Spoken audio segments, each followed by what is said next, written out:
Hello and welcome to another episode of the Trash Talk Podcast. I'm your host, Sergej. Hello. How are you doing? Pretty good. It's cooler again, so I'm not dying of heat. Isn't that something? Today, we're going to talk about TV shows and movies, and why are TV shows less respected than movies. Actually, didn't look anything up for this, so I'm just going to speculate. Me neither. But I think speculation great. is fairly reasonable here because it's about how people think and feel about these things. And we are people with thinking and feeling. Mm-hmm. No, that's not right. With thoughts and feelings. That's the one.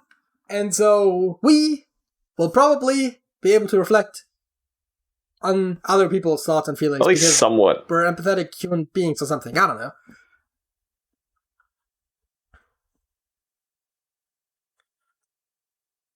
So, Sergej, why do you think TV shows are less respected than movies? Probably the budget. Like, at least historically. I from the feeling I get, movies get much more budget per minute than TV series do. And kind of obvious because, like, TV series have many times more minutes than movies do. So it's kind of inevitable that they receive at least a little bit less budget to do their stuff. I think that also is worth noting doesn't just include production budget. That also includes advertising budget. And so I think that people too would in a way be more aware of movies as well, right? Because you rarely, if ever, see, I can't think of a time I've seen a poster for a TV show somewhere. Right? I mean, to be fair, most movie posters that I've seen were also close to or at the cinema, so it's not exactly like it wasn't already there anyways. But at the very least, they're hanging out. I mean, you mean poster as in real life, right? Yes, I mean, obviously, there are digital posters for TV shows, and I guess maybe... I mean, I can't speak to online ads that much because I use an ad blocker because I'm a reasonable person, you know? Yeah.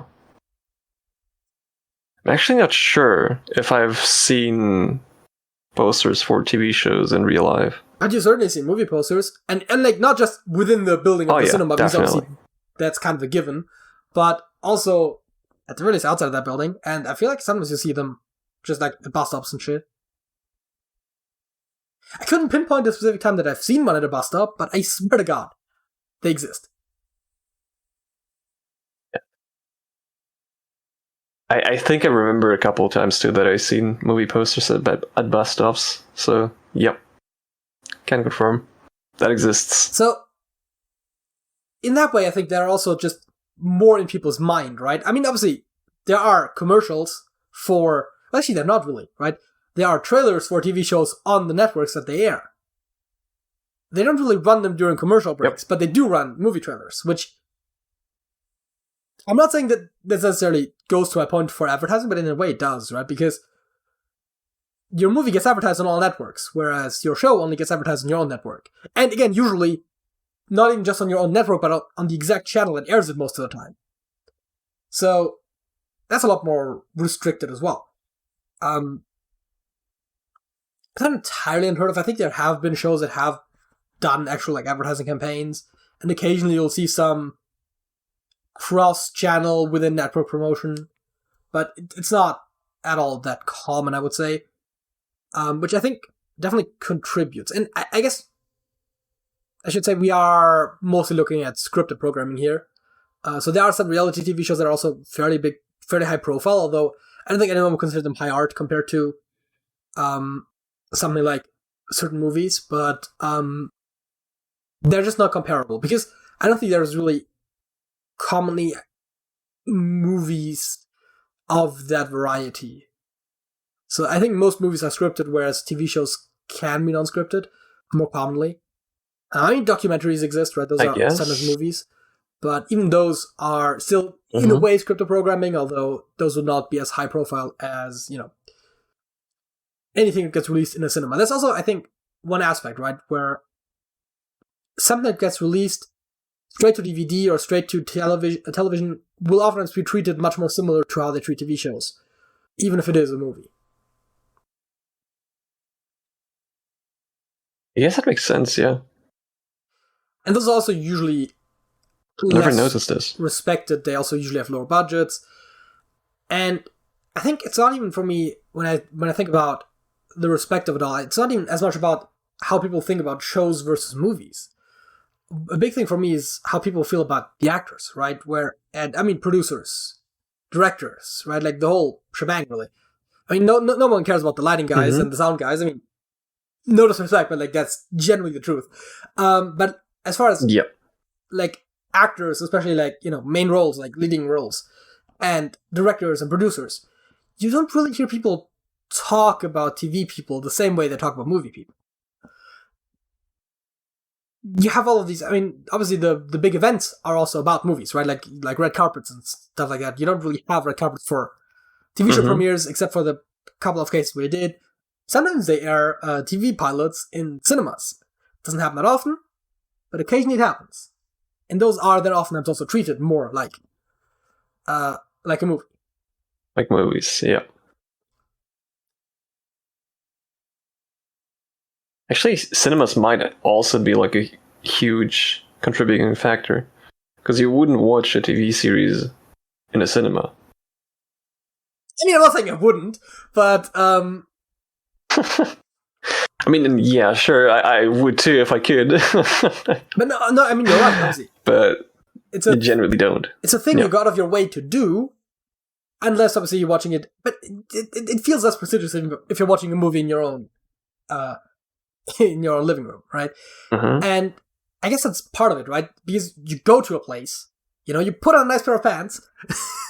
I don't know, I always put on nice pants when I go out. It's not just a social event thing, but, you know, you go there, you pay for it, right? You probably pay for your TV in some capacity as well, but, I mean, TV licenses, I mean, depends on your jurisdiction, depends on what kind of TV we're talking about. There's free TV in some places.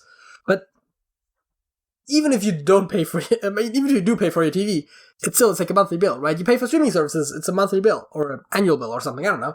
But the point is, you don't really think about paying for it, which is kind of evident in how I talk about it, right? But if you go to a movie theater, generally speaking, you pay for a ticket. Unless you know someone who works there and you can get it for free, but that's not the point. Yep. But I think that also, in a way, kind of makes it more important, right? Because it's, first of all, something that you much more intentionally do, and second of all, you pay for it, so you're more invested. There's actually, I didn't look anything up for this, and I wouldn't have known that we go there, but there are studies that show that if you're paying for something, you are more invested in it.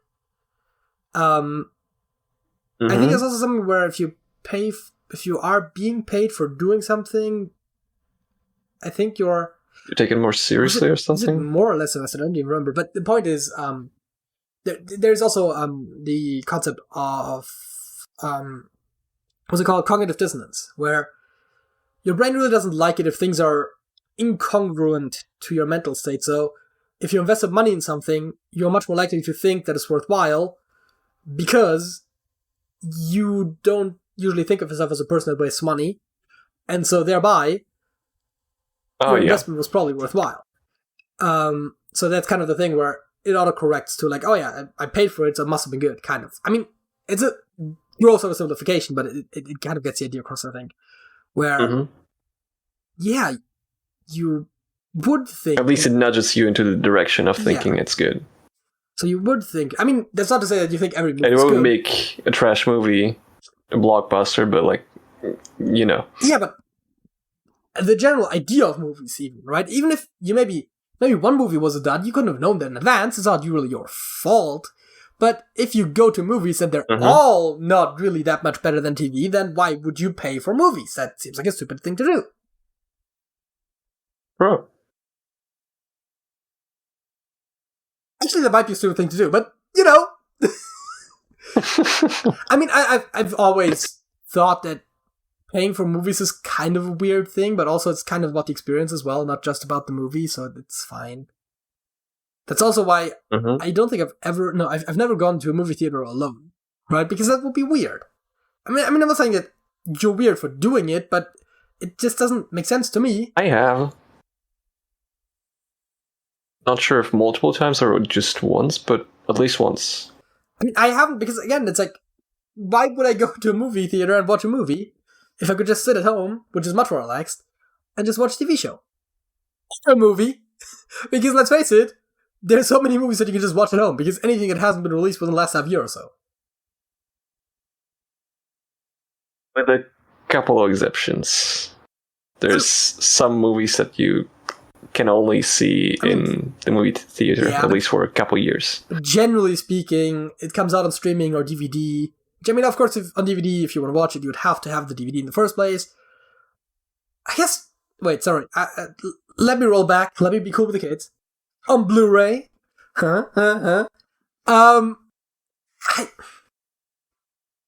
Blu-ray is a weird technology. I know this is a tangent, but I feel like this is worth it. Because it came out right around the time when streaming became big. So,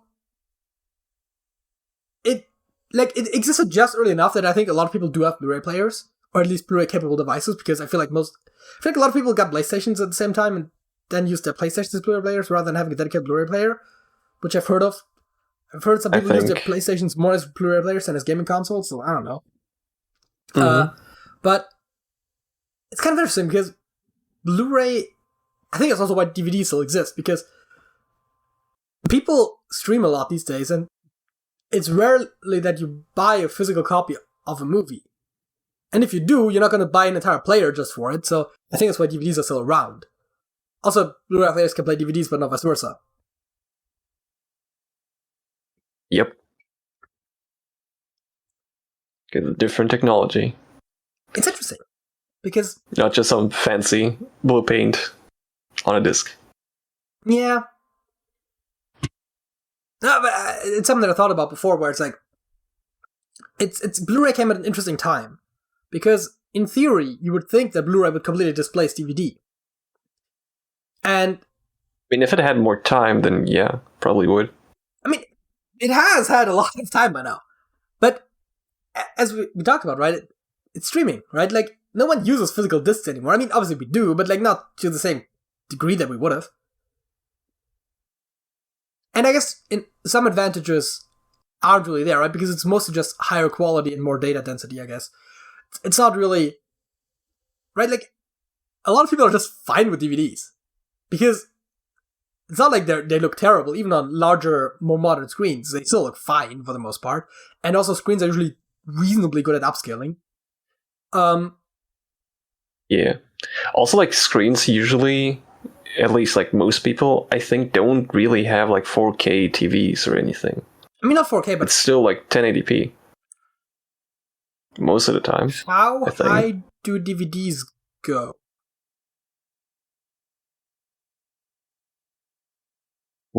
I think it depends on the movie length. Yeah, I think it also probably depends more on bitrate, realistically, than on actual resolution. Because I don't see it, but it would be a technical limitation for resolution, right? It would just be data transfer speeds, which in effect would be bitrate. I assume you're looking it up right now?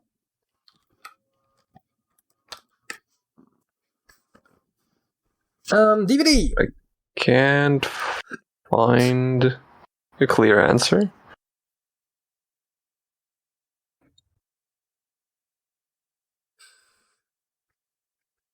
Well, I don't see anything worth of hand either. Let's see. Resolution. No. I don't think the Wikipedia article lists anything about resolution. Alright, DVD...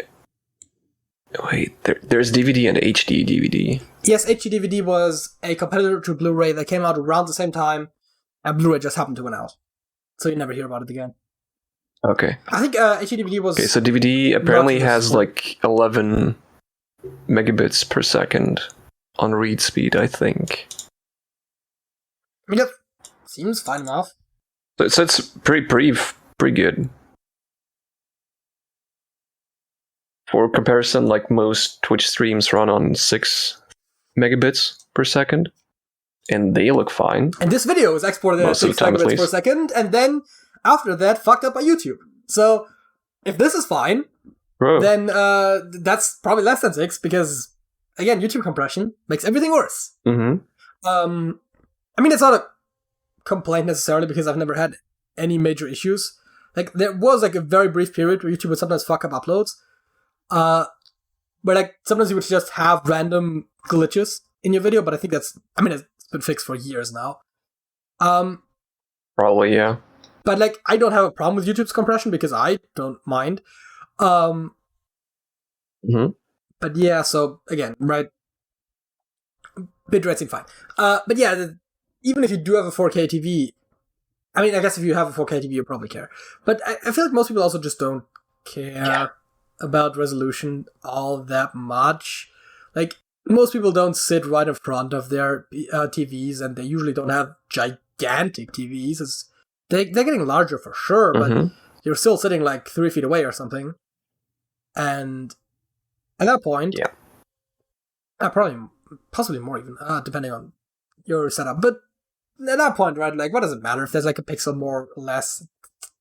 Whatever. Like, I've had that. I was looking at. I mean, the most important thing, I think, is the sound rather than the actual image. I mean, that's always more important. And most people don't really have a good sound setup. Ooh, yeah, that's true. But yeah, no, I mean, sound is much more important than video. That's something that they like. If you want to start YouTube, like, everyone will tell you, right? Like, audio is more important than video. Mm-hmm. Like, it's not to say that you shouldn't have any video, but sounding good is much more important than looking good. The order goes like this: sound, lighting, and then only camera. Well, yeah, I mean, also, I've been told... But yeah, the last two combine into video. That depending on what you're doing, at least, lenses might be more important than actual cameras as well. That is if you have a camera with a lens, I suppose. Well, I mean, I suppose every camera has a lens, but like with a, switchable one. Exchangeable lens. Yeah. Exchangeable, that's a better word than switchable.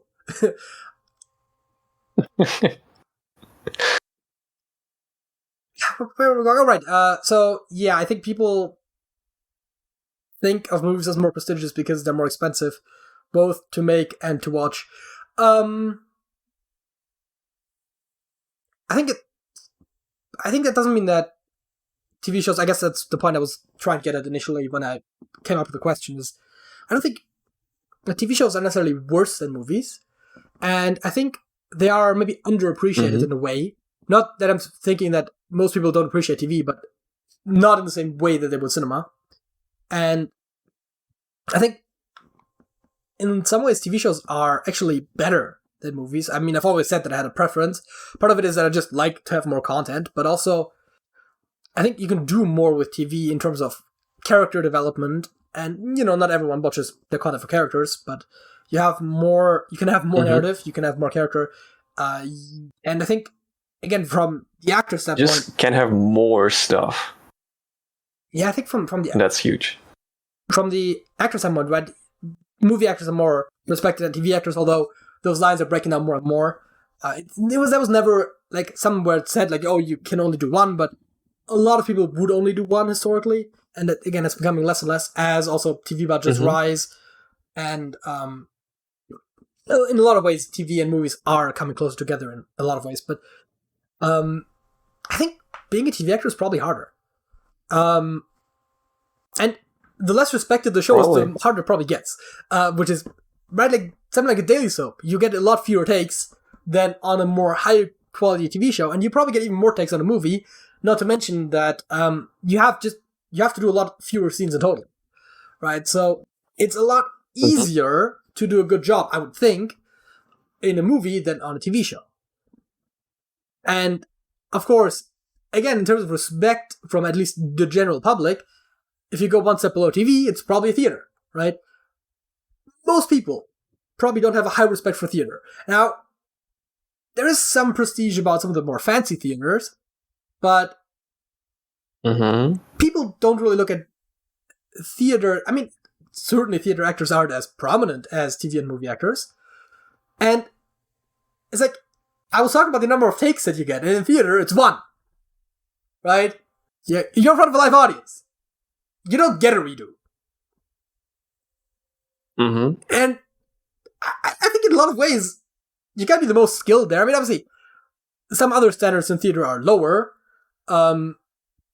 Maybe your performance doesn't have to be quite as lifelike, and people kind of expect theater to not necessarily be entirely true to what you are supposed to be seeing, right? Like the sets and the costumes and the props are usually not quite as fancy as they would be in a TV show, where everything's expected to be hyper realistic, which I guess is a reasonable standard since it's achievable, but is not necessarily a necessary standard. And that's also something about early TV, right? Early TV used to be a lot more like theater.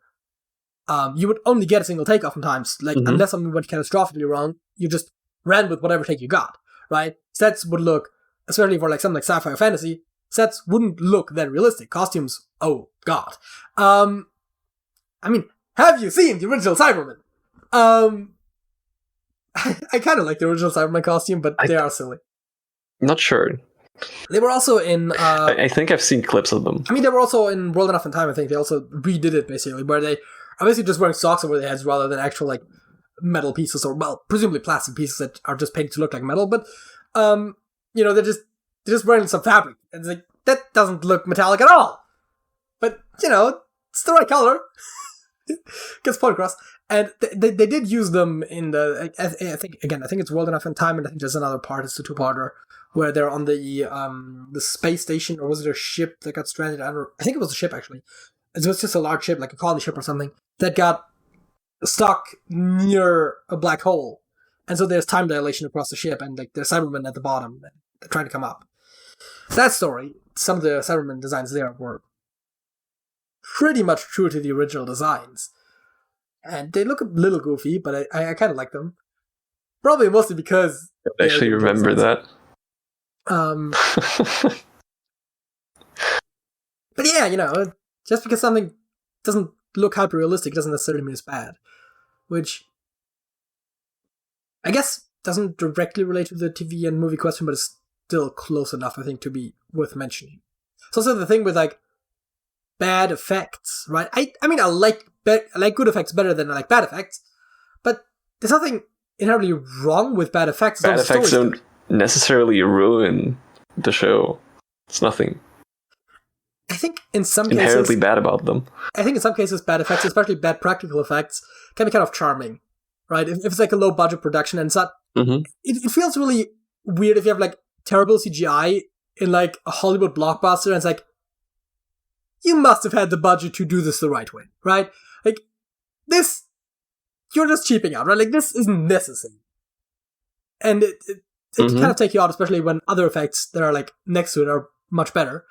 And generally, I think bad CGI is generally a lot more off-putting than bad practical effects.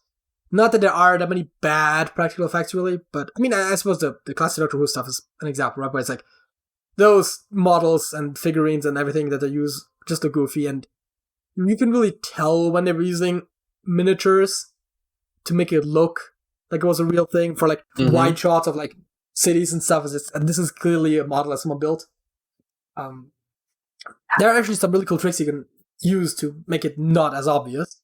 I mean, obviously, one is just high degree of detail, but the other one is about the perception of depth, because... different lenses. Yeah. Yeah, also, I've seen... there was one thing where...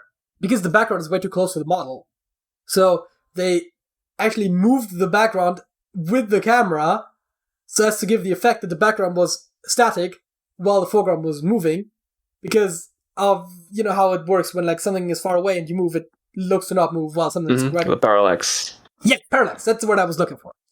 Parallax, right? They just basically by hand moved the background at the same pace as the camera so that it looked like it was really far away. And I was like, oh, that's so clever, right? And it's like, it's kind of basic. And you could probably literally take your background to your camera, I mean, depending on how big it is, so it literally moves at the same rate. I think it shouldn't be moving at the exact same rate because it's not infinitely far away, but like, still, it's some really cool tricks that you can do with practical effects that still make them look a lot better, which is not at all what we're talking about, but it still kind of feels relevant. And now I feel like I'm talking too much. Sergej! Yes. We should probably wrap this topic up. Let's move on. As my final words on this topic, I would totally watch The Mandalorian in a cinema. Yeah. Like, sign me up, please. I mean, it's basically a movie as a TV show. Like, a lot of them, yeah. I mean, a lot of Disney Plus shows are basically like long movies that get cut up into episodes. As a matter of fact, for a lot of the Disney Plus shows, that's actually their problem, because they aren't made like TV shows. I mean, not as in production-wise, but just they aren't written or edited like TV shows. They just make a long movie and then they just cut it up.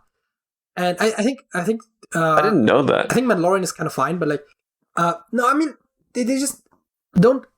It's almost like they don't make them as if they were making a TV show, because sometimes the episode ends and you wait a week and the next episode starts. But it's not like, it doesn't feel like an episode sometimes. Sometimes it just feels like you're watching a segment of a movie. And that's not a great experience, especially because, again, you have to wait a week.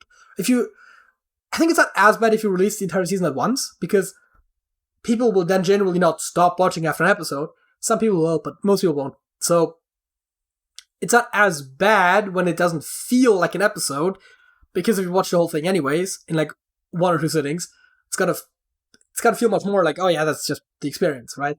But if you have to wait a week in between every episode, you kind of want the episodes to have a episode structure, right? You want to have every episode feel like an element in itself.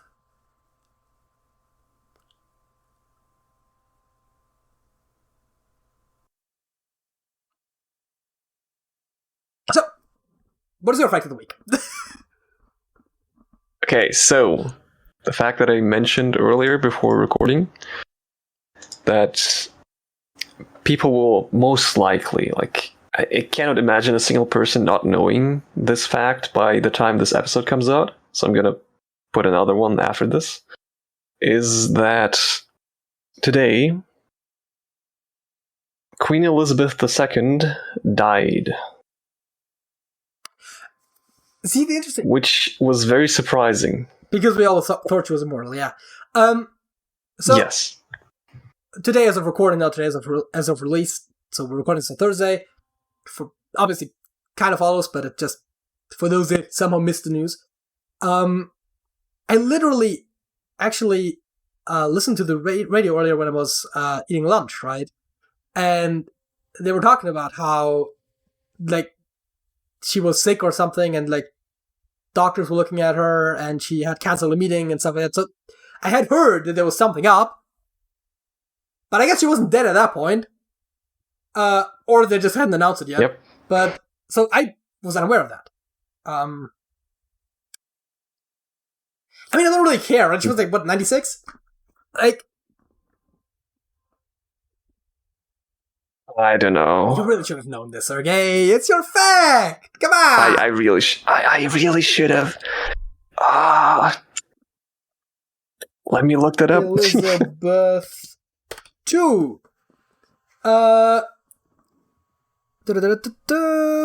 It's born in 52, died in 20. Oh no, reigned from 52. I was about to say that would make a 70. That doesn't fit.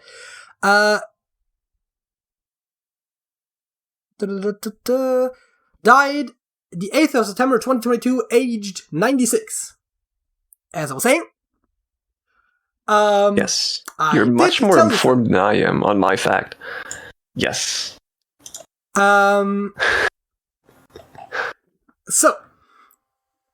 Yeah, that is the thing. I mean,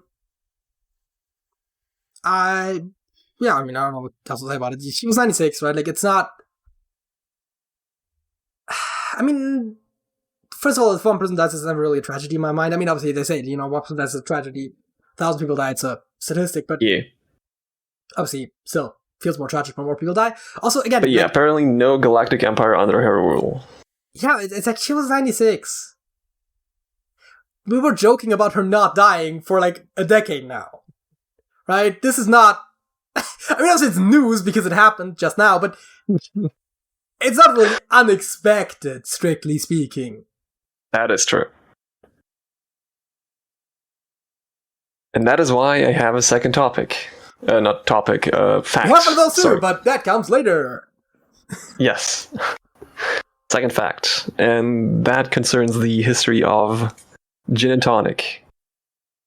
Gin and Have you heard of it? it? Yes. Yes, I've A heard. combination of the two. Shaken, not stirred. Like the history of it, or the No, the I actual have heard of drink? gin and tonic. I'm familiar with. Okay. Okay, so apparently it was developed in India when they. You know what? Let me just actually read out the small history section on Wikipedia because I cannot summarize stuff to save my life. Yeah, Yeah, I can relate. it's not that long. Okay, the cocktail was created by officers of the Presidency armies, the military force of the East India Company, which operated in the Indian subcontinent. In the India subcontinent and other tropical regions, malaria was a persistent problem for Europeans. And in the 18th century, Scottish doctor George Clenghorn, I think that's how you pronounce his name, not too sure about that, studied how quinine, a chemical, a traditional cure for malaria, could be used to prevent the disease. The quinine was drunk in tonic water, but the bitter taste was unpleasant. Presidency armies officers in India in the early 19th century took to adding a mixture of water, sugar, lime, and gin to the quinine in order to make the drink more palatable. And thus a gin and tonic cocktail was born. I mean, Yeah, also, check it out. it appears later that this was completely useless in preventing malaria. Hey, I got a good drink out of it. So, you say that malaria was a problem for Europeans. I feel like it's more so that malaria was a problem and the Europeans at the time were just mostly concerned about the Europeans. I would assume it's not just a purely European problem. Probably, yeah. But, yeah. I would assume so too. Well, looks like they weren't well prepared. But, my fact of the week is well prepared. As a matter of fact, it's about preparedness. Today, I want to talk to you about the preparedness paradox. Long story short, if you're well prepared for something, and then it happens, you're like, oh, that wasn't that bad, and then you're less well prepared next time. Mm-hmm. I mean, that's literally what it boils down to, right? Yep. So, a specific application of the preparedness paradox is the levee paradox. Levees are structures which run parallel to rivers and are meant to offer protection from flooding. Paradoxically, their construction leads to a reduced awareness of and preparation for floods and breaches. The perception of safety also leads to unsafe land development in the floodplain, which is supposed to be protected by the levee. Consequently, when the flood does occur and the levee breaches, the effect of the disaster will be greater than if the levee had not been built. And that sort of generally holds true, right? Makes sense, yes. You know, we never had we haven't had a terrible pandemic in over 100 years. Well, actually, in pretty much exactly 100 years. And so then, some idiot defunds the CDC, and then all of a sudden, their pandemic prevention program, specifically, and then all of a sudden that is not very well prepared for a pandemic that happens like a year later. I won't be naming names, Yes. but a certain orange president had made the exact wrong decision there. Now, I don't know if that is specifically down to the preparedness paradox or just because he generally had a lot of bad policy, but, right, yeah, so that's, if you are well prepared, then Thorough backups. then you will underestimate the threats. Also, the preventive action can then be seen as overreaction instead of a successful prevention of the problem. And for disaster management professionals, this is an example of a no-win situation. because, you prepare well, everyone's like, oh, you're prepared, nothing happened. And you don't prepare, it's like, oh, but it was a disaster. Why did you not prevent this? What else? Oh, right.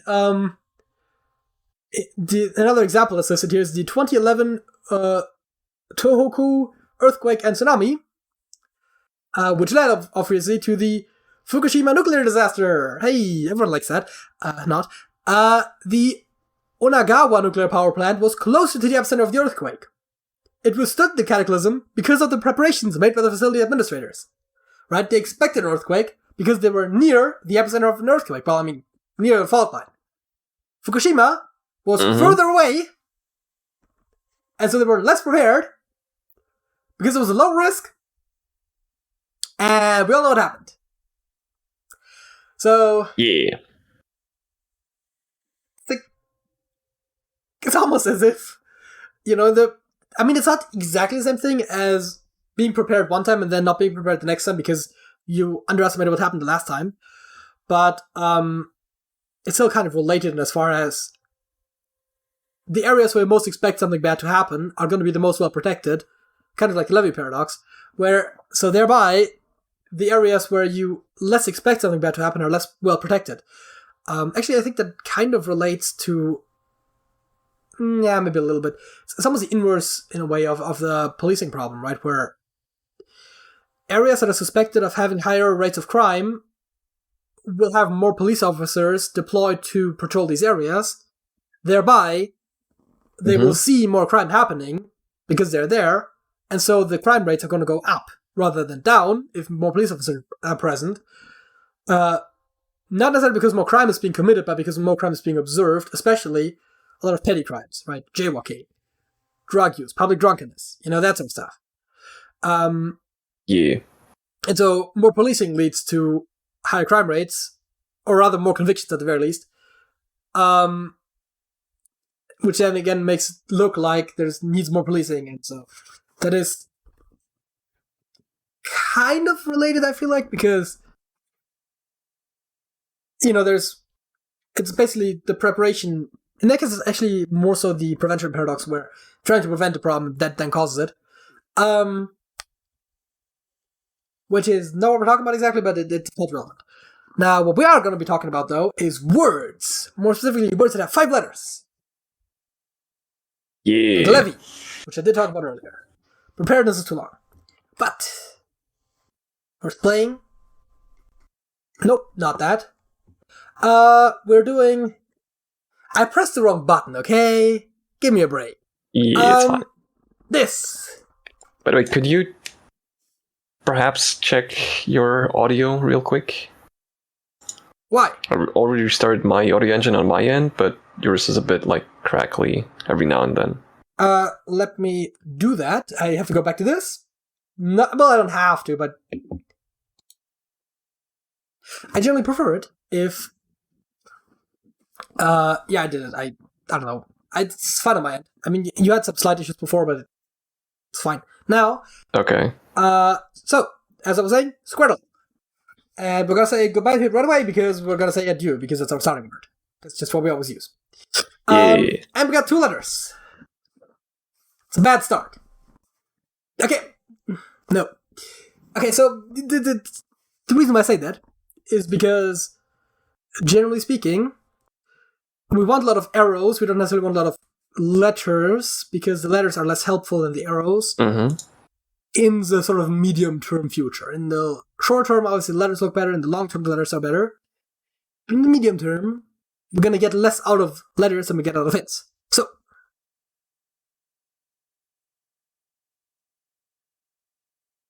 you actually have quite a bit of information on a D. Yeah, it's not going to be in this one. Well, it's not going to be in this column. It could be in this row, but not there. Yep. As a matter of fact, it has to be in this row, just not there or there. So let's go in one of those 3 spots. But we do have more information on the column than we do the row. Because the only thing we know about the row is that it has to have a D and it might have an E. As in, there might be an E right here, but it could also just be anywhere else in the column. If we look at the column, then we know that there could be, well, there can't be a D here, but there could be an I here, there could be an E here. But then again, it's always a bit stupid to try those in every single time until we hit it.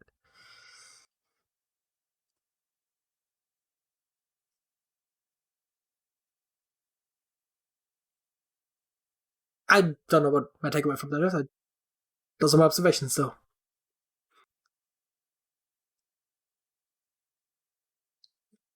So, do we want to try letters that we haven't tried? Do we want to try letters that we got from the hints? Do we want to certainly... I mean, I feel like we want to almost try an E here, because that's also equivalent to an E here. So technically it does check for 2 hints. But then again, it's also most likely that it resides at the intersection, which is neither of those 2 spots. Then again, E's are also very common, oftentimes. I mean, it's literally the most common letter in the English alphabet. Yep. So there's a lot of considerations.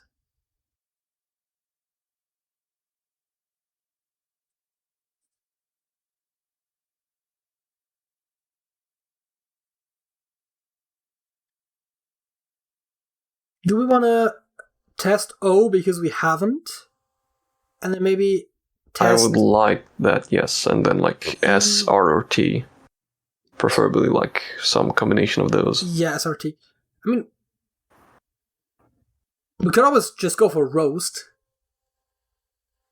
It doesn't really check for any of the hints that we got thus far, but it does check for literally all the letters that you said. Yes, that'd be pretty good.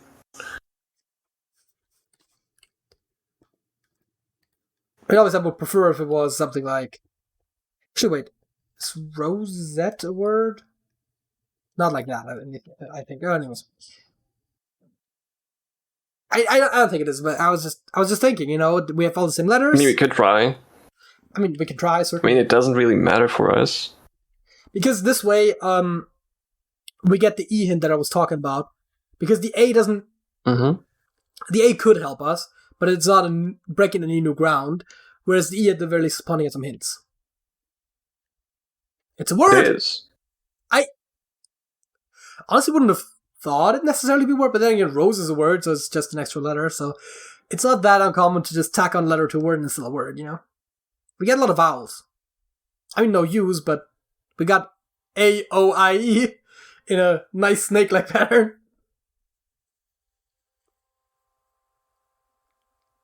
Mm-hmm. That we do. That we do. I mean, this E hint is not that surprising. This E hit is... It's a little more surprising. Still Slightly. not that surprising. Actually, wait, that limits the D to 2 spots. Mm-hmm. That it does. I mean, it could technically be both, but I do prefer last position, because D and last just makes sense, right? Like, anything ud, like a passive thing, right? Like, I was gonna say hold. I guess that is a word, right? Something can have a hole, it's hold. It's not holy. I don't think these kinds of words are in the list of valid solutions. Didn't we say someone there was probably no plurals and then we just hit one anyways, or something?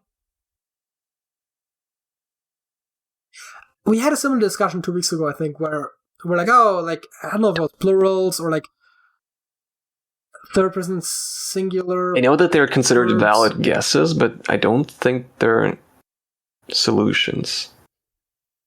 I'm just saying, I think we had something Might be similar, wrong, though. like a comparative, Yeah. a superlative, a third person singular plural verb. Did I say singular plural? Third person singular verb. Like a... Or plural, right? That's why it has a plural. Because it was third person singular as a verb or plural as a noun. I mean, I suppose we could try ID something for the column, which is to say we could try the D in second position. Has two... It does basically just show whether or not the D has to be back here then, or if it is in fact here. Again, I prefer it at the end. You said you might not. The disadvantage of testing D here, of course, is that D here is impossible. It could still point at something, but it won't be a hit. Then again, as I said, hits are not the most useful at that stage anyways. Mm-hmm. I guess D there is good information. I guess we don't have to type ID something because, it's gonna. Yep. Also noticed we definitely have an S in the bottom right 2 by 2 Yes, square. that is true. Because it can't be in the middle column or the middle row, and no, that's not true. No, that's true, and it can't be in the second column or second row, and then because the only place in the first. No, wait, it could go here as well. Oh, never. Yeah. I just noticed that too. And then here as well, these two. So there's not those 4 positions, it's 8, but it still is very limited. So I know the idea was that it can't be in 1-1 because obviously there's a letter there, but it could still be in 1-4, 1-5, 4-1, 5-1.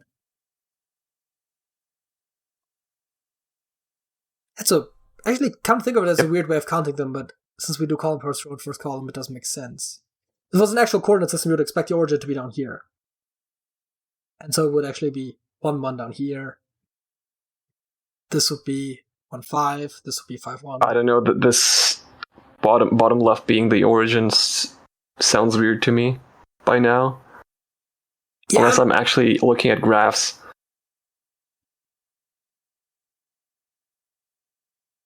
What do you mean? Like in math? Yeah, but the graphs still have the origin usually in the bottom left. Yes. Like I said, it's weird to me if it is in the bottom left, unless I'm looking at graphs. Oh, unless you're looking at graphs. Okay. Yes. I mean, yeah, but that's what coordinate systems are very commonly used for, so that's what I was thinking. Obviously, we're counting them from the top, so it makes more sense to label them. Doesn't matter. I said idiot. Yes. Actually, I still like idiot, because it does actually have the I here and the T here. It's actually better than I thought when I initially spelled it out. Can we replace the first letter somehow? I was thinking about that. Still maintain it? I was going to suggest it when I said something that starts with ID, but we don't have to type the I. But idiot, udiot, well, it doesn't work anyways. Odiot, I don't think so. But I'm saying it could be the solution, which I guess wouldn't even bring us that much closer, except that we have a bunch of letters for all of the crosses then. Yeah. If it is, I mean, it's still 1 letter per word is still much more useful than 2 letters in a random word. Mostly because it's more letters in total. I guess it just gives us 4 letters because we already have 1 there, but you can try it. I guess we have the D. Can't come up with anything smarter than that. We have the D pointing at there. We have the I pointing at there, and we have the T pointing there. So it's almost too perfect not to be correct. Sure, yeah. Let's go for it. I mean, again, it was such a nice fit. That's so good. What? So good. Nice. I love it. It's actually correct. Yeah, I mean, yes, correct. Again, it fits way too well to not be correct, almost. So, we have a new D hint, which actually is useful. The I hint obviously is redundant. The O and T hints are not that useful, except negative information, which is still somewhat useful. We know there are 2 rows that can't have a T, and more importantly, 1 column. We actually found the 1 T where we needed, though, so that might just be the only T in the thing, or it might not be. There's 2 positions that the E can go. Sadly, both are plausible, although I suppose in a way... No, I was going to say this is more likely because of this hint, but we already satisfied that one.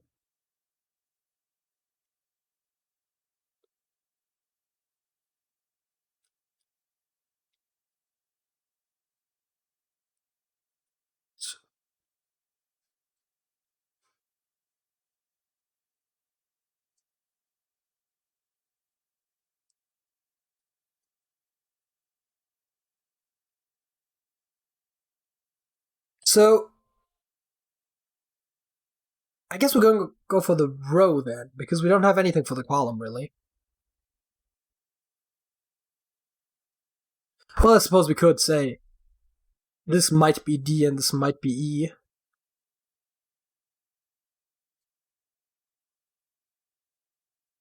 Actually, that's not really much worse than what we have for the row. Yep. It's actually pretty good. The advantage for the column, if we go for column, is that, of course, if we do hit it, we can just solve columns rather than have to solve rows and columns, basically. Reducing the number of hints that we tries that we need to actually get a solution, but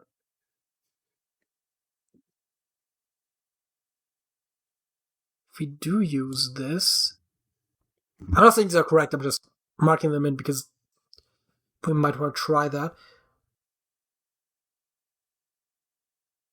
Then that definitively tells us either we hit the D and E or we know where they are. So we know where they are either way, basically. Because either we hit them or they're in the other possibility. So I guess it's actually really good to test that. Then the main question that then remains is, what word actually works with EDE in the center? I mean, there's like a bunch of them in German, but like can't come up with anything in English. I mean, it's actually pretty hard to brute force it. I mean, the last letter is basically R, right? If you do it in German. Then again, it could also be N. Yeah. This is just a bunch of things that would work in German. But again, that's not what we're doing, Sergej. Yeah, I know. It's still tough to brute force them because I constantly pronounce them in German and think, that's a word. I mean, I think the pronunciation have to focus. Be E'd, kind of as if you had EED or EAD. Because at the end of the day, it's all the same. But then the problem is that you always come up with words like leader. And, it's like, oh yeah, that is a word. It's just spelled very differently. And of course, yes, if you then enter it, it's like German Leder, which means leather. But, Yes. Seeder, someone who seeds, again, spelled differently. Reader, someone who reads, again, spelled differently.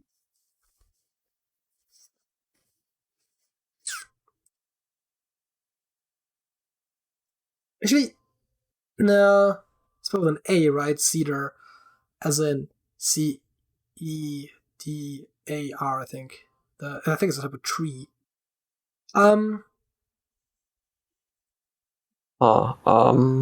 Yeah, again, it's also. I'm fairly certain it's spelled with an A, so it doesn't. Not sure.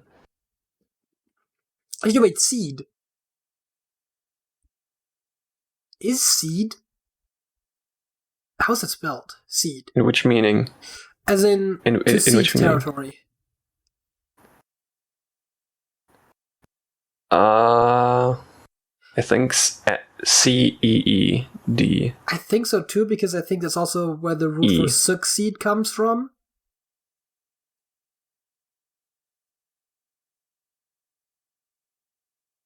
And that maybe and that is not spelled SUCEDE, is it? Actually, wait, is it? Because success is spelled with just one E. Yes, succeed is actually spelled with two E's, I think. Two successive E's? Yeah. See, the problem is, it's one of those where I would probably spell it correctly intuitively, but then when I'm actually trying to think about the spelling, yes, it's a lot harder. It's two E's. Yeah, I thought so. So just seed is probably also, because then you could have had, cedar, seeds, CD. Mm-hmm. Okay, maybe not. But you could have had a bunch of things with, if it was seed, you could have, so my main thing here in terms of brute forcing is just basically find a 4-letter word, and then, putting an R or an S or something at the end is probably going to be trivial. I guess we could literally brute force it. Queed, weed, read. Read? Read was also double E. Teed, yeed, yeet. Ode. Wait, ode? No, ode is without an E. Peed? Peded.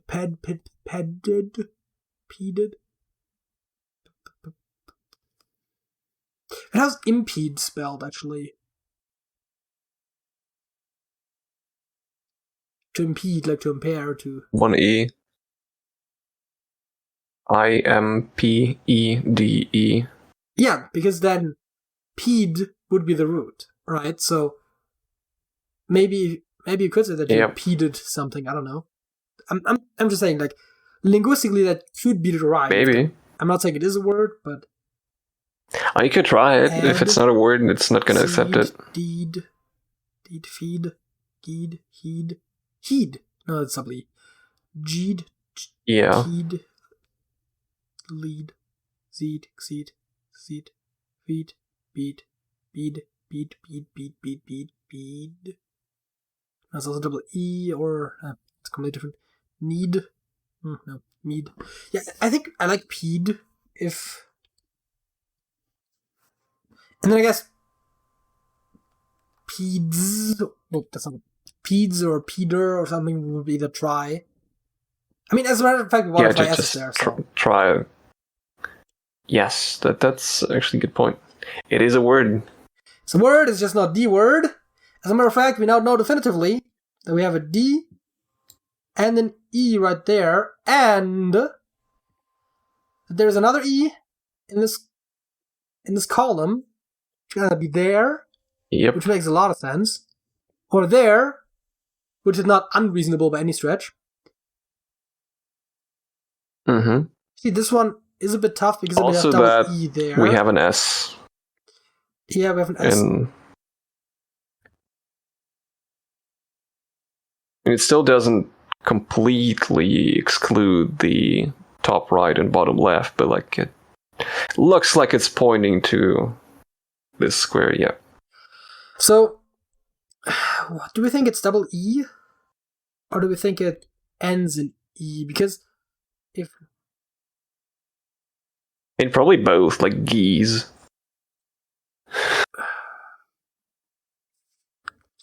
Yeah, I mean, it could also be like lease, which I think is Lease.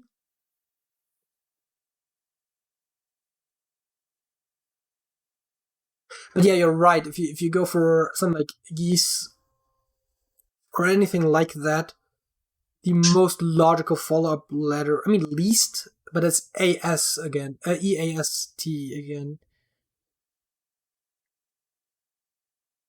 Trees? I mean, obviously it doesn't fit, but like, I'm trying to think if it's... Basically, I'm just trying to think how plausible it is to have double ES and then not another E.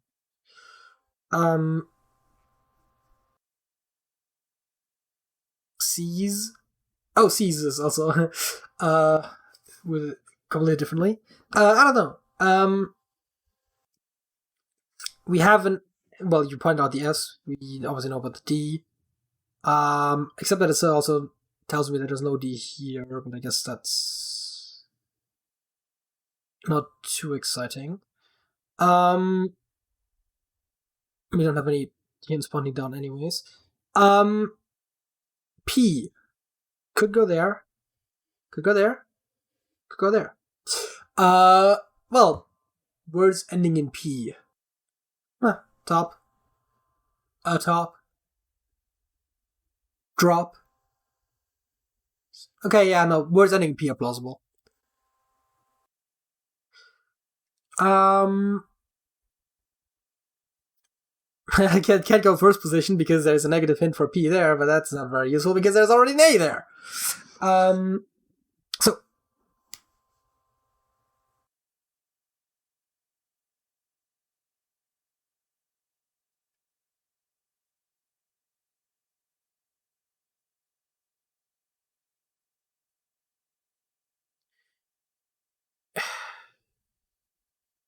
we don't really have... We have virtually nothing for the row except the possibility of R here, the possibility of E here, and we have nothing for the basically nothing column except for the two letters that we just literally have. which are good to have, I suppose, but they don't really help us that much. And it's too early to Sudoku it together, so... Mm-hmm.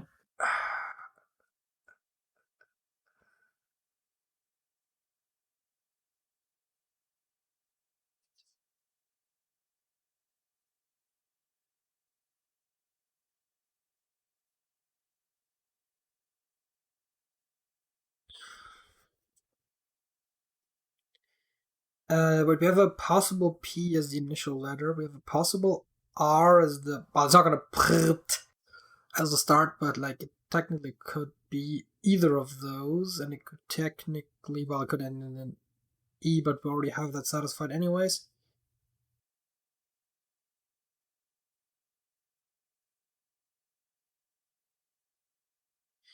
I'm wondering if there's a way for us to maybe try for the P or R and then still get the DE in there, because, I mean, we're not going to get the T anyways, because why would we? Unless we have to make it fit. Yep. So I'm basically trying to think if there's like some compromise between what we're looking for that we can get that is basically guaranteed to be wrong for both, but it maybe still gets some letters and some useful hints.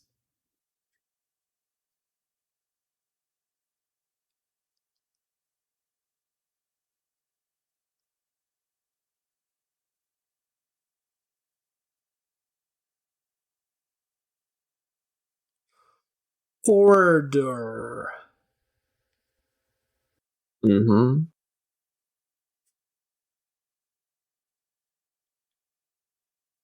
Would mean that the first column would have to end with an O, but again, we don't necessarily expect it to be correct. But we do get the DE and the second position R, which means we get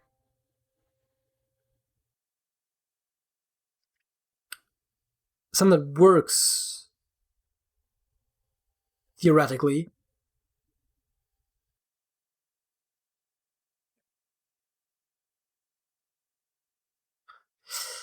I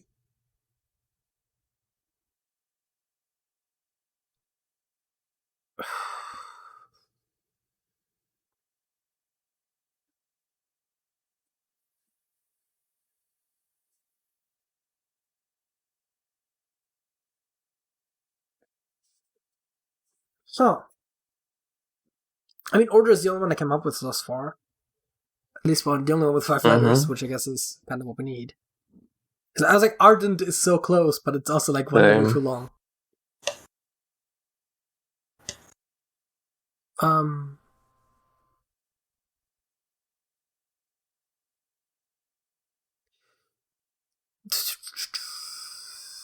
I mean,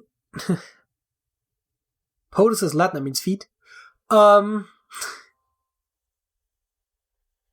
I find it very hard. I mean, obviously, again, I'm mashing two things together anyways that aren't going to fit. But I find it kind of hard to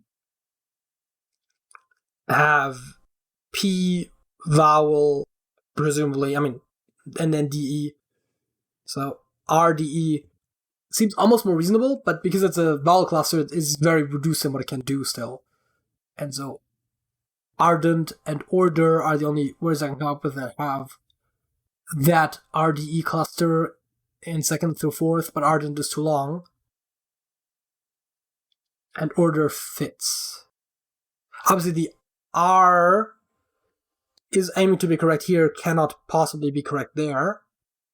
The O could technically be correct in both spots. It's not likely to be. The second R could technically also be correct. As a matter of fact, it's not even that unlikely because der is a relatively common ending.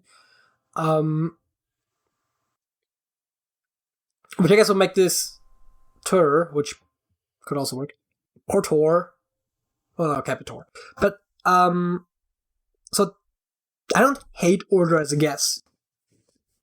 It kind of fits all the criteria that I laid out. Let's go for it then. But it's also not the exact criteria that I was going for. You said do it? I mean, yeah, sure. That looked like it was almost correct. Huh. We got more hits than I expected, let's put it that way. With the... I mean, I guess the E was a 50-50 down here. As we called. As possibly slightly higher than 50%, actually. Because I guess there being an E here does not disqualify it from being an E. The R I said was plausible. And,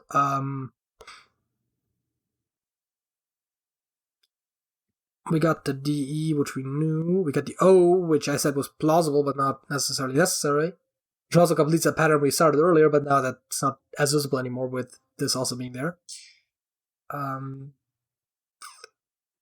We got the R, much more limited. As a matter of fact, did we try in either of those rows? No, we didn't. So it's one of those two.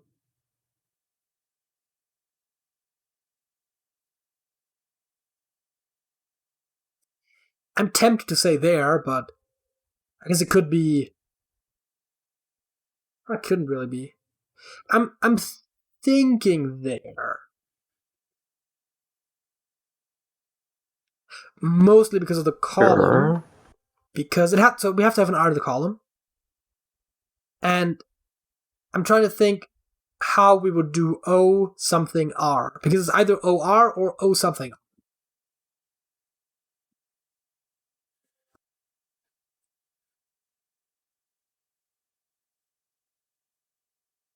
Also, I'm wondering what this letter is. But that's... Yep. I mean... I'm more wondering what 4-3 is. If we assume that 2-3 is an R. And the other way around. X. X is first. I mean, that would also be an E then, I guess. As you said, was very possible. Like fried. Yeah, like with the I. Okay, yeah, never mind, that works. Or dried. Which it can't be dried, but it could be fried. Which I guess I might as well enter. Because let's see. Sure. I mean, I guess it could be tried. You know what? It could be tried. No, it can't be tried. Never mind. It can't be dried. It can't be tried. Let's see. Cried, tried, tried, you're right. Pride. Pride. It could be pride. It could very well be pride, actually. Yep. Like I pried it off. Obviously, it can't be pride as in I'm proud, but it could be pride as in past tense of to pry. Or passive, because it was... No, it is still... It is being pried. No, it's still a past participle. Anyways.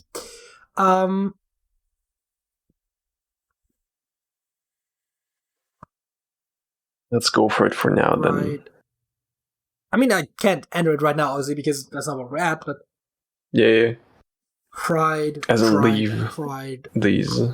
Could also be cried. Guesses. Could also be cried with the C. It could be, but like... Bride. Right.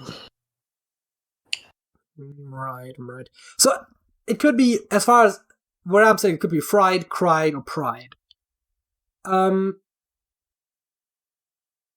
Okay. Now, what I was wondering about. But I can't see a word in the first column then, with the C in the middle. It also has a P and E in it. Well, I mean... I was gonna say accept, but that's not quite the right spell for the C. I mean, CEP, I guess, would be the... So SEP would be correct. Add SEP. Add SEP. I don't know. Yeah. I don't know, but it's not even where the E can go. I think P is not unreasonable. So I think this is the letter that we can probably puzzle out the easiest. Let me actually remove the highlighting so I can see what we're doing. Odor.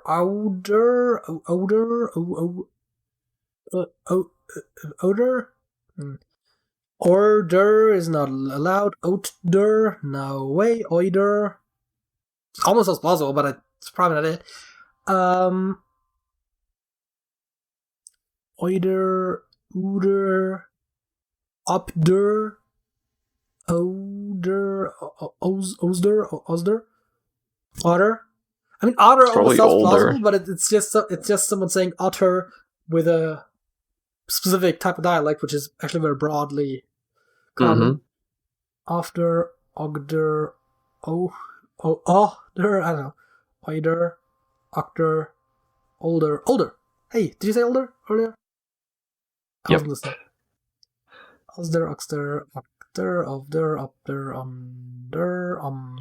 older sounds plausible, especially because the L also is plausible as like this being model or something, you know? Amp, yeah, amp actually works. Technically. Yep. Ample. That's actually very good. Normally I like to, when I only have one letter to look for, brute force all the way through just to see if there's alternatives, like, for example, with fried, which end up being pride, which makes much more sense.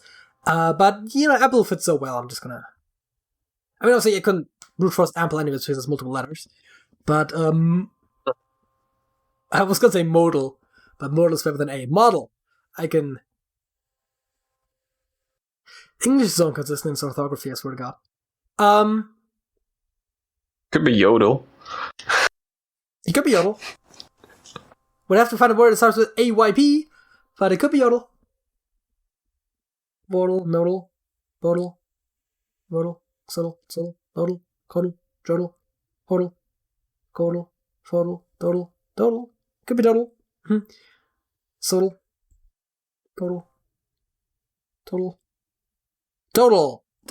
We're back to pronouncing D's as T's. It's a total mess. Also, it's the E as an A, but you know, who cares? Rodal.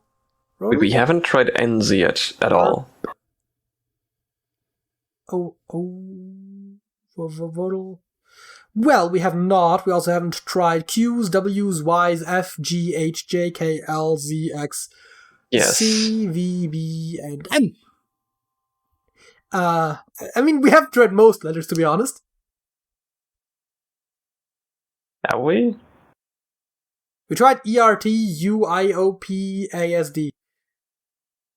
That is 10 letters out of 26. I don't think that's most. We tried 10 out of 26. We have not tried most letters.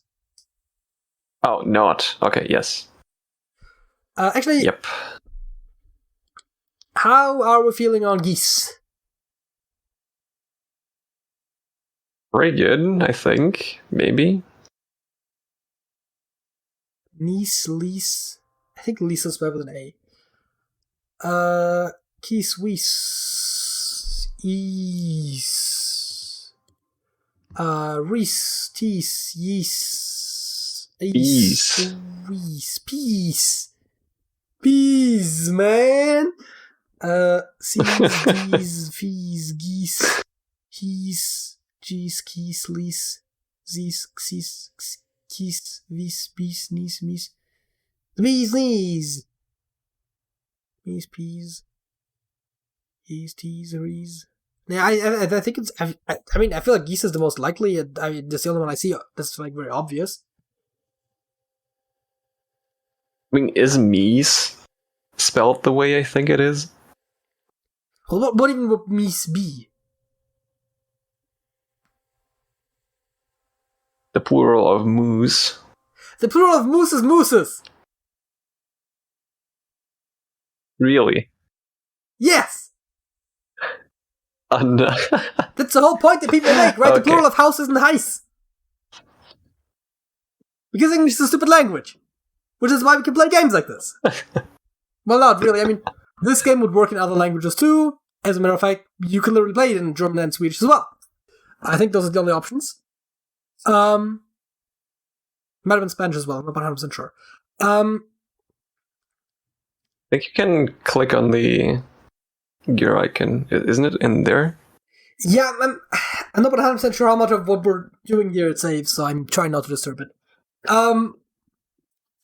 Okay. Is it amigo? Is the word we're looking for amigo? That's literally I have Spanish. thought of that like 10 minutes ago, but like, it would be funny. I mean, I don't see what else it would be if there's a G there. Mm-hmm. Akigo, Awigo, go, Rigo. I mean, it would be like, if it was English, it would be like something like Awigo, Origo, Ataigo, Aigo, Apaigo, Azido, Adido, Afigo, Agaigo, Ahaigo, Ajigo, Akaigo, Aligo, Azido, Axaigo, Akaido, Avido, Abido, Anaido, Amigo. Amigo, you know. I mean, I think it's amigo, honestly. I think it's so common in English as part of expressions and stuff that it might very well just be in. We had something similar. We had bell before, right? Like in the expressions "bell at the ball" and "Southern Belle." Actually, I'm not even sure if "Southern Belle" is spelled. By the way, what do you think about the second column being moron? I mean, I was gonna suggest loose, so enter. Yeah, sure. Yep. So I guess we're doing columns now, if we are assuming that everything is correct. Because columns are 4 guesses and roses columns 5. So ample, correct. Moron, yeah. also correct. Also, I don't know if you noticed this before, but it says moron and idiot right next to each other. Yep. Oh, also, it doesn't actually help us because we still have to solve something for this. Yes. It's unfortunate. Dude, they have moron, idiot, and geese right next to each other. Okay, no, I'm not gonna insult geese, but okay,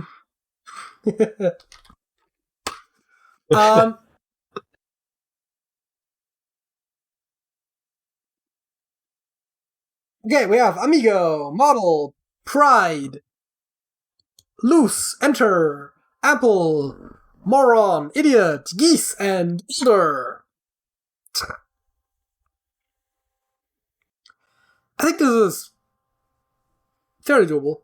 I mean, amigos, again, as a lone word, it's pretty good. Of a weird choice, but then again, if you look back far enough, Amigo and pride are like the odd ones out, I think. Well, pride as the sort of passive tense, as we pointed out, can in fact exist. Older as a comparative.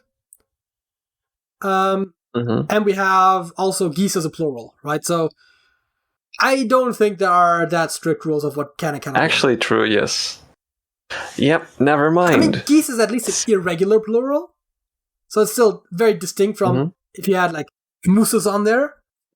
But it's like the whole meese thing is literally a joke, so that's why I thought it was funny that you brought it up. Again, like people point out, like geese and heis, right? Heis is plural of house because mouse plural is mice, and goose and moose do not have a similarly patterned plural. So,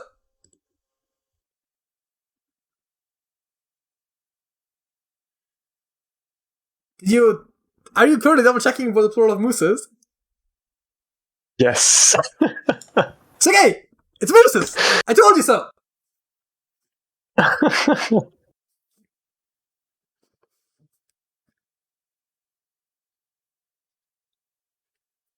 Are you still looking it up? 1 second. Yes. It's not mooses either. It's moose. Oh, that actually makes more sense. Yeah, Same, spelled the same way. No, you're right. I'm stupid. I just knew it wasn't meese. Okay, so I shouldn't have said I told you so. But then it's the next question. So good question to ask. When was the last time I told you so? No, anyone that told you so. And the answer is, earlier today, like twice, I did it intentionally because I knew the question was coming up, but it was still fitting at least once. Well, it wasn't fitting the second time because I said it before he Googled it because I was so confident. Wholly incorrect, which is a subreddit. But anyways, I don't know. Like, I mean, outside of the podcast, I have no idea, right? So I also don't really. Too long ago. I was gonna say I'm not the person really to do it, that. but I'm totally the kind of person to do that. So I was gonna say like I don't do that, but no, I do.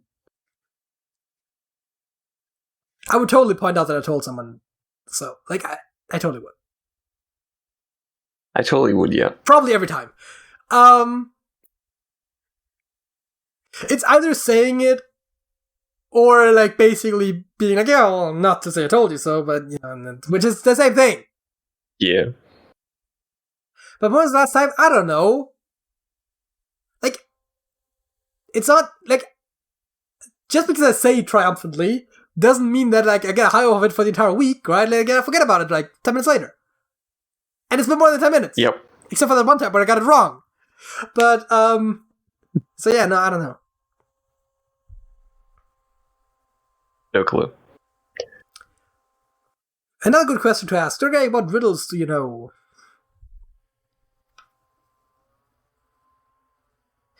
Well, there's Tom Riddle. He's a fictional character from the Harry Potter universe. I don't know. No, I don't. I mean, the only one that I can come up with for some reason is what was it? What walks on 4 legs in the morning, on 2 legs in the afternoon, and on 3 legs at night. It's the only one I can come up with right off hand. Yeah, that kind of stuff.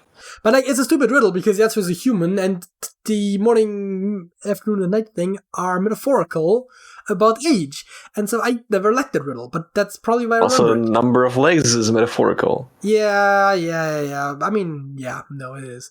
It's like this way to I don't like that one because it's stupid. But that's probably why I remember it. Mm-hmm. I mean, there's probably other ones. Like I probably can figure out. I mean, it's not really a riddle, but like one of those match things where it's like, oh yeah, change one match to change this. But it's not even a riddle. It's just just like it's kind of the physical equivalent to a riddle, but it's not really a riddle. I mean, I remember, like, I vaguely remember reading some German I guess ones. chess problems. Yeah, I don't know if they qualify as riddles. And It's kind of similar thing about like matchsticks. I feel like most riddles are puns as well, like they're like the actual riddles. Like they're either like metaphors or puns, and the pun ones usually work better. And most of the pun ones, I mean, I can't even think of any, but like there are some like, you know, on the tip of my tongue but they're like in German, so it's like not even useful. You know, the curse of knowing multiple languages. You know, it's like it's never the right pun. Mm-hmm. Okay, what is your cure for hiccups? And I'm very appreciative of them using the American spelling rather than the British one, because the British spelling is atrocious. Wait, what's the British spelling? It's HIC and then coughs.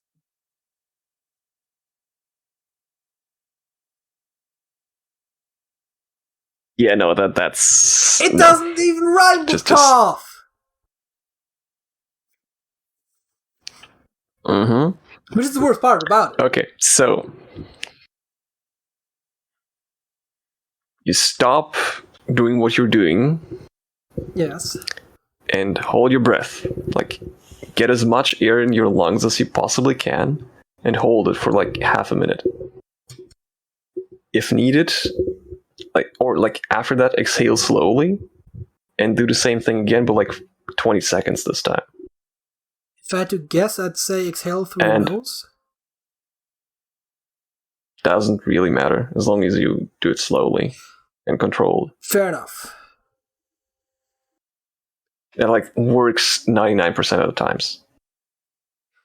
I can't remember the last time I had a hiccup that I couldn't get rid of in like a minute. Yeah, at most. I feel like also there's a lot of things that are solved by looking up.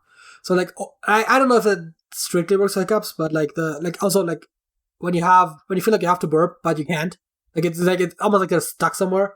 Like it's a lot of things where just looking as like tilting your head back as far as possible and opening your mouth a little bit, but it relaxes everything. Or it doesn't really. It stretches it and relaxes. I don't know. Like in my mind, it just creates a straight pipeline from wherever your problem is to up. But it's definitely good for lucid burps. That kind of stuff like never worked on me. Would have expected for some reason to also work for hiccups, but I'm not 100% sure. I haven't had a hiccup in forever, which is a good thing. Well, probably was sometime within last year, but like I hadn't have a big issue with it. And I think the last time I had a hiccup was probably because I drank something cold, which are usually also the type of hiccups that go away the easiest. And if you drink something that's too cold, it's usually just the heat differential that causes it, and so it usually is gone within a minute or two, even if you don't do anything about it.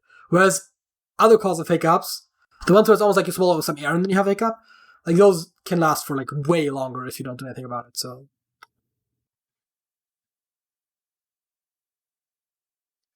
what invention doesn't get a lot of love but has greatly improved the world?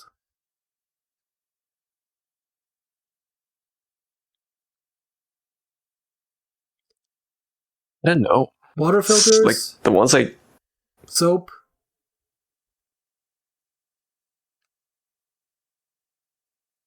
I don't think soap doesn't get like it gets a lot of usage, but that much load. I don't know if people ever talk about it. You know, it's very, I mean, I don't know. Like, I feel like I hear people every now and then talk about soap. I feel like it's quite a useful thing. It always comes down to like hygiene and medicine. I feel like where it's like underappreciated technology, right? Because those are probably the ones that have the most real impact on people, while also oftentimes not being in people's forefront. So I was gonna say penicillin, but we don't even use it these days. I mean, it was very impactful when it came out, but also antibiotics are probably overhyped, if anything, because every idiot thinks that they need antibiotics as soon as they get sick, even if it's not a bacterial thing. Yep. I swear to God. Yes. Stop asking your doctor for antibiotics when you don't need them. Like half the time, the doctors will even prescribe it just to shut people up if they get too annoying about it, which is not good. That's how you get antibiotic-resistant bacteria, which is really bad. Yep. Also, it's just not healthy to take antibiotics when you don't need them. Like, it's not good for you either, because it also attacks bacteria that you do need. Like in your gut, for example. Like, only take antibiotics if you have a biotic issue, like a bacterial issue. Like, come on. Mm-hmm. But again, that's kind of the opposite, right? It gets too much love in a way. And if you do take them for the whole period and consistently. Yes. Don't stop when you're feeling better. Also, depending on what kind of antibiotics you take, you might do well to also take stuff that is specifically protecting your gut, but that your doctor will probably prescribe as well if it's necessary. So, like, you know, I think there's also just another thing, right? And it's not an invention per se, but like, just the knowledge of doctors. Like, I feel like people always feel like they know better than the doctors, which is like, not everyone, I know, but you always hear about the ones that do, right? It's like, you don't know better. I mean, sometimes it makes sense to get a second opinion. Doctors are not infallible by any stretch, right? But if you go to a doctor and they say this and that, and then you, with your own research, think it's wrong, the doctor is more likely to be correct than you are. And if you go to a second doctor and they get the same diagnosis as the first doctor, it just becomes even more, like, exponentially more likely that they're correct.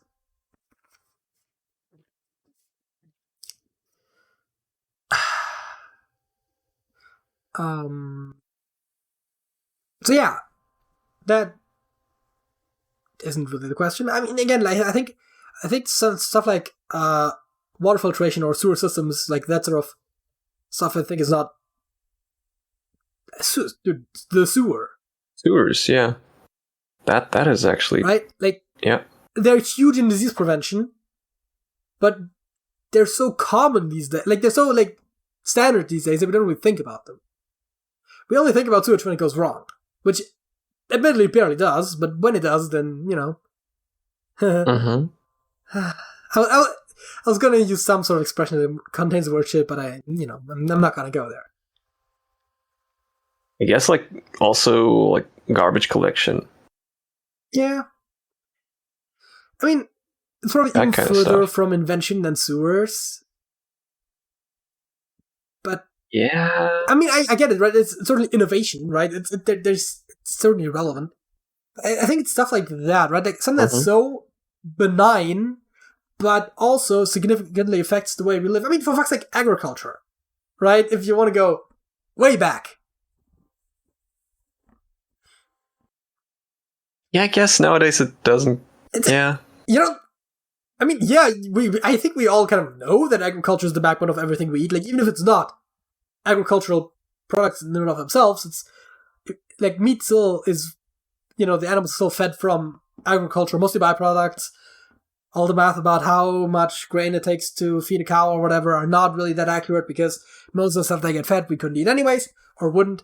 So yeah, but also, yeah, just in general, right? Like, I think anything that's like very common and basic that has, when it was first invented, really changed the trajectory for humanity. And so I guess again, or like agriculture, the wheel, levers, fire, you know. Yep. What is the most interesting building you've ever seen or been in?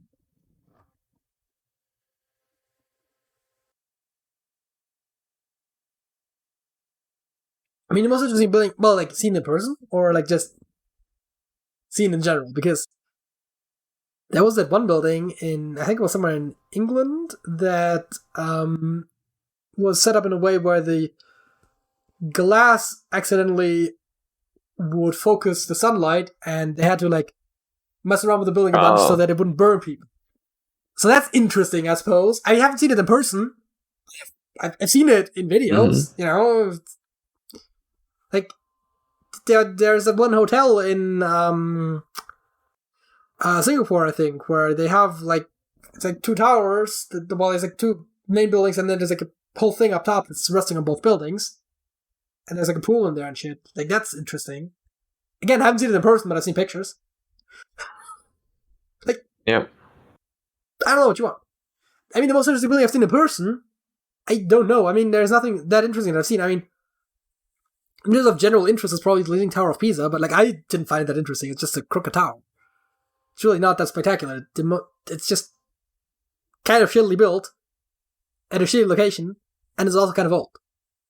And it would have fallen over like 20 times over if we hadn't like constantly fixed it. Because for some reason, we think it's worthwhile to constantly invest money in this shitty tower that we don't even use for anything. And it probably makes financial sense for the town, because why else would people go there? I mean, it's very close to other Italian cities that are like of renown and blah blah blah, but you know,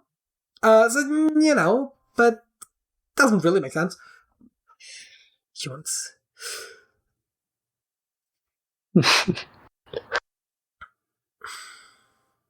don't know. I visited the Reichstag.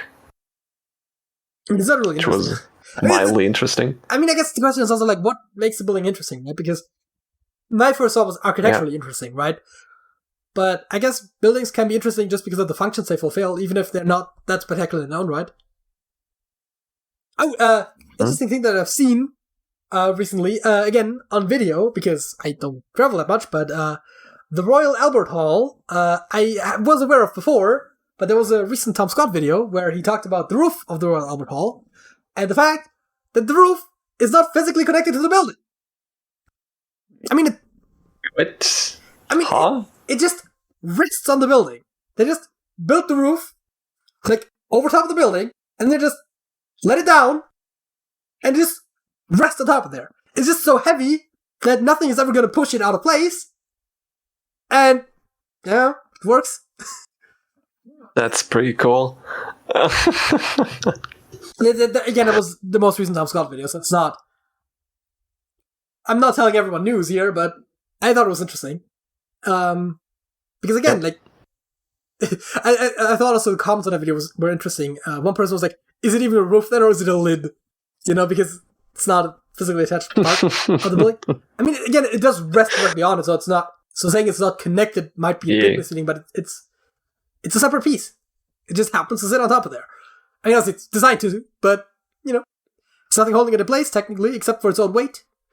Weight and friction. Yeah. And, what was it? Oh, right, someone else in the comments pointed out that it might actually, in some ways, be better that it is that way, because then if you have heat differentials, or if the temperature changes, you might have different materials expand at different rates when related to heat, which can cause problems in some cases. And if the two things that are expanding are not physically connected by anything, then they'll just shift slightly relative to one another, and nothing happens. So I don't know if this is actually a factor in that building, but it certainly could be. Like, if you I don't know. ended up installing metal bolts, that could make more problems than it solves, because there is no problem to solve, really. I mean, that's like why the combination of steel and concrete is so popular, because they're very, very similar in that expansion. Oh, that's cool. Mm-hmm. Yeah, I mean, oh god. Material expansion, it's a whole thing.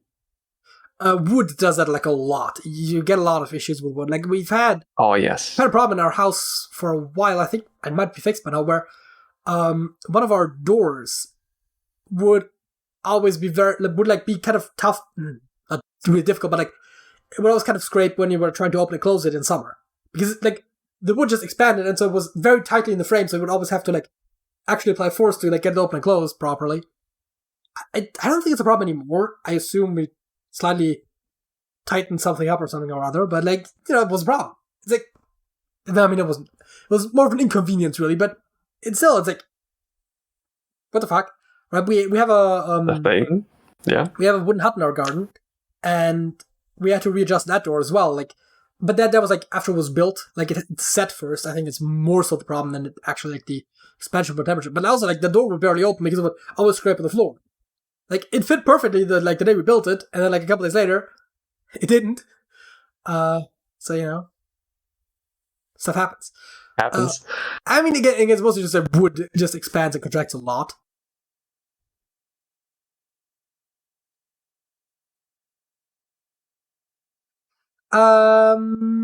Let's do one more, I guess, because why not? And then call it a day. How about it? Oh, sure. What mythical creature do you wish actually existed?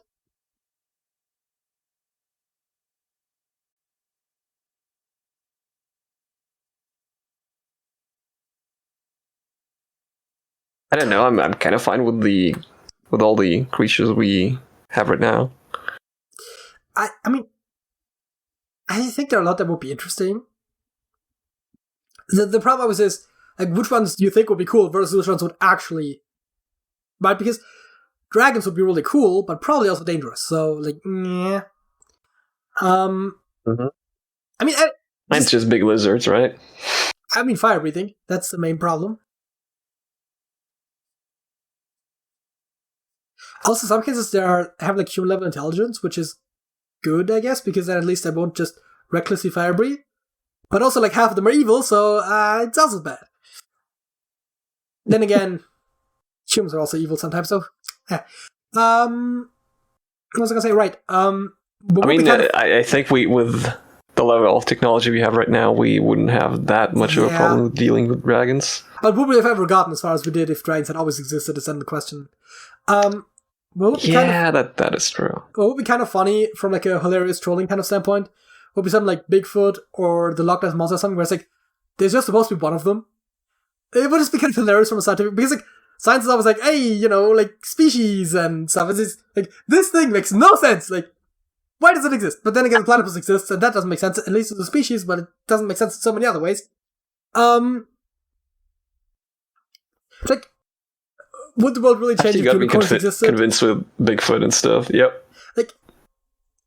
Like I say, oh, unicorns. It's like, oh yeah, giraffes are weirder than unicorns, and the platypus, right? It's like, are unicorns really that spectacular? Mythical creatures. Not really. I mean, they're totally plausible. I guess from my very, very limited understanding of biology and evolution. Yeah, I mean, I don't know if it would evolutionarily necessarily happen, because it seems like a weird spot to... I mean, horns on herbivores do happen, but usually those would also be ones that have like fairly thick skin, oftentimes. And so I find the unicorn horn seems like more of an attack weapon. Like, you almost have to intentionally attack someone with it. It's not really like a passive defense. And then the question becomes, is a horn on your forehead really the best place to put it, right? Because you also can't see what you're doing because they have side-facing eyes. And so I don't know if it is actually practical. So, and if it's not practical, it would go extinct anyways. So in that sense, it's kind of weird. Yeah. But obviously, horns exist, horses exist, right? It's not that much of a stretch in theory, but I think in practice there are practical reasons for why it doesn't happen. But I mean, I feel like most mythical creatures that would be most interesting are the ones that have like human levels of intellect. Just because the idea that we are the only... I don't want to say that we're the only intelligent species, because that's always a matter of perspective. And there's also, like, you know, we can talk about other apes, we can talk about dolphins, but, you know, there are, like, we could go like fairies and shit that you can actually talk to, but also most of those tend to be evil. Right? Like, or at the very least mischievous, right? Like, sort of fairies are usually not, like, outright good. You know, jinn are also very interesting, but historically jinn aren't necessarily bad. As a matter of fact, Jinn are very human-like, kind of like the Greek gods, for example, where they're very powerful, but they are still temperamentally very human. More modern interpretations usually also have them as a more mischievous side, where they tend to try to make your wishes go wrong. Then again, wishes aren't necessarily even a part of Jinn. Always, historically, it's a whole thing. But there's a lot of those sort of things that would be kind of interesting. I kind of... On the one hand, I kind of like the idea of there being more intelligent life out there that we can communicate with and stuff like that. On the other hand, knowing how humans even treat slightly different looking humans, it only probably works if we would be the inferior species comparatively and the other species is less judgmental or less xenophobic than we are. That's the only way it works. Because probably, yeah. If we have power over them, we're gonna either kill them or enslave them, right? That's just what we do. We're humans. And if we're less powerful than them, we're probably gonna still try to exterminate them because then we feel threatened by them even more so. But if they're powerful enough, then they can prevent that. And then if they're, tolerant enough of our bullshit, then I guess it could maybe work, but still doesn't sound great.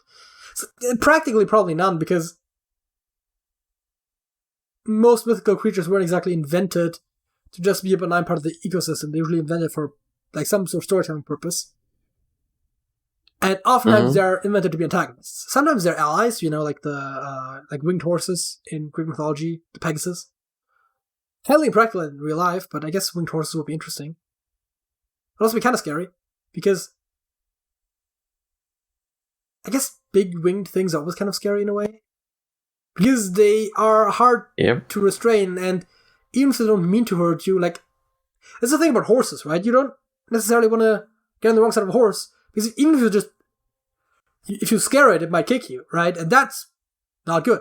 And even if you don't, right, it might just step on your foot unintentionally. You still have a broken foot, right? So big things are generally kind of scary if you get in their way, even if they don't intend to harm you. And then on top of that, if they fly, they could just be anywhere at any time. Yep. So I guess anything that's benign enough, but then it's also not that mythical anymore, right? In a way.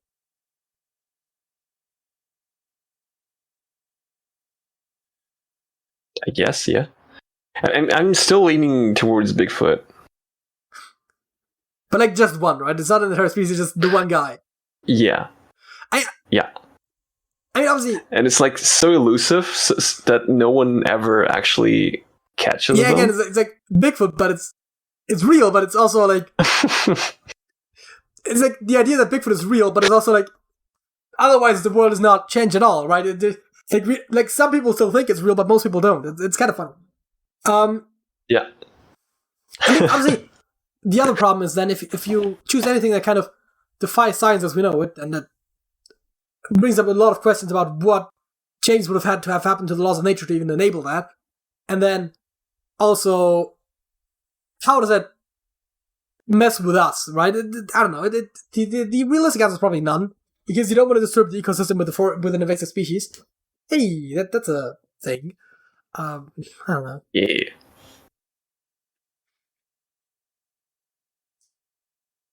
You could always just say scaly dinosaurs, because they were probably in real life feathery dinosaurs, so thereby scaly dinosaurs are basically mythological.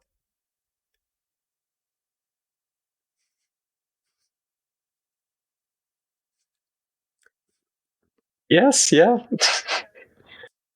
That works. So, okay, we have one more segment, because we need to leave the show on a high note. What is your Song of the Week? My Song of the Week is Distortion by Baby Metal.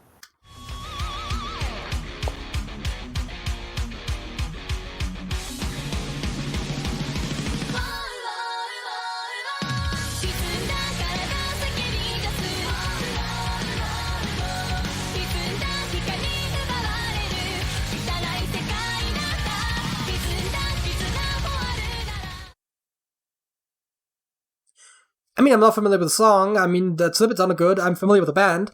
I mean, I don't know what else to say. I mean, I like Karate, which is also a baby metal song. I mean, that's kind of why I'm saying it.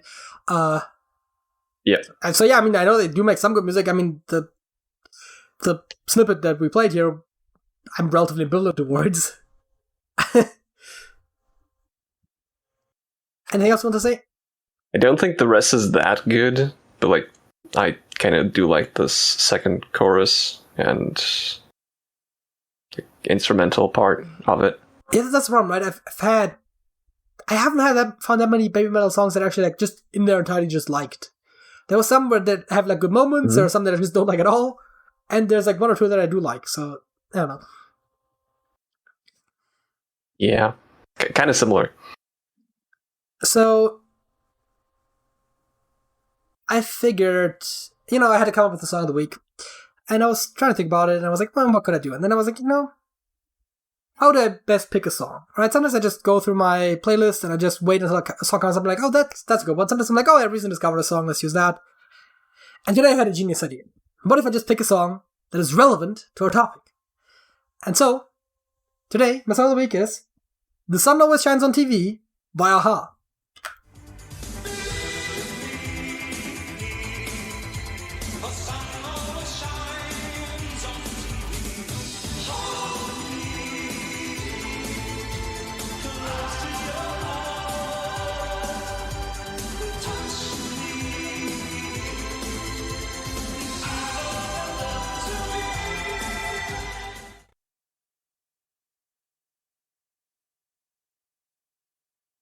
Certainly does fit thematically.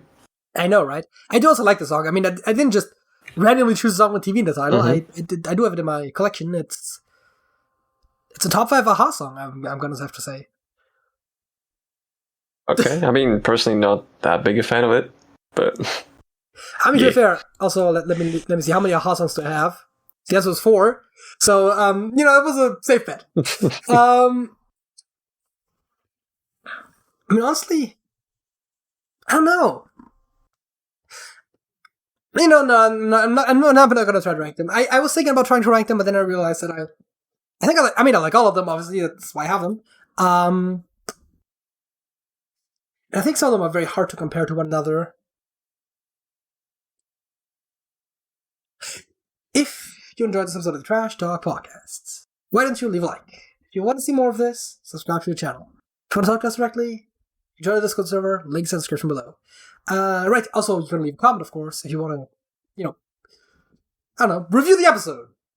To respond to our topics, I don't know, just the comment section, do what you want. Yeah. Sorry. That's it. That's it.